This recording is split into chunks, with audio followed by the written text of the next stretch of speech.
நீங்க எல்லா fair value கேப்ஸ்லயும் entry எடுத்தீங்கன்னா, கண்டிப்பா லாஸஸ் தான் ஃபேஸ் பண்ணுவீங்க. ஃபேர் வேல்யூ கேப்ஸ எப்படி எஃபெக்டிவா யூஸ் பண்ணலாம்னு சொல்றேன். இங்க எனக்கு ஒரு ஃபேர் வேல்யூ கேப் இருக்கு. அதே மாரி இங்க எனக்கு ஒரு ஃபேர் வேல்யூ 2மே எனக்கு ஃபேர் வேல்யூ கேப் தான். ஓகேங்களா? எனக்கு ஒன்ஸ் அது டச் ஆன உடனே நீங்க 4 ஹவர்லேருந்து இன்வெஸ்ட் டைம் ஃப்ரேம் போங்க. ஸோ இதெல்லாம் நான் ரிமூவ் பண்ணிடுறேன். இப்போ இங்க டச் ஆன உடனே எம்எஸ்எஸ் குடுத்துருக்கான்னு கேட்டீங்கன்னா, குடுக்கல. ஸோ நம்ம இந்த என்ட்ரி எடுக்க மாட்டோம். ஓகேங்களா? செகண்ட்ல எனக்கு டச் ஆன உடனே எனக்கு ஒரு எம்எஸ்எஸ் குடுத்து டச் ஆன உடனே ஸோ நீங்க அப்ப என்ன பண்ணலாம்? எய்தர் சப்ளை ஜோன்ல நீங்க ட்ரேட் பண்ணலாம். இல்லன்னா ஃபேர் வேல்யூ கேப்ல நீங்க ட்ரேட் பண்ணலாம். ஓகேங்களா? இந்த 2 இடத்துல நீங்க எங்க ட்ரேட் பண்ணாலும் ஸ்டாப் லாஸ் வந்து இங்க தான் இருக்கும்.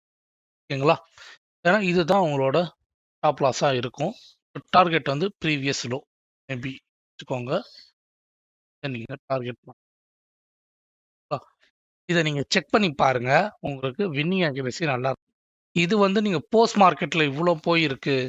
அதெல்லாம் நீங்க வந்து நோட்டீஸ் பண்ண தேவையில்ல. உங்களோட டார்கெட் அச்சீவ் ஆயிருக்கான்னு சொல்லிட்டு நீங்க ஜர்னல் மெயின்டெயின் பண்ணாலே போதும்.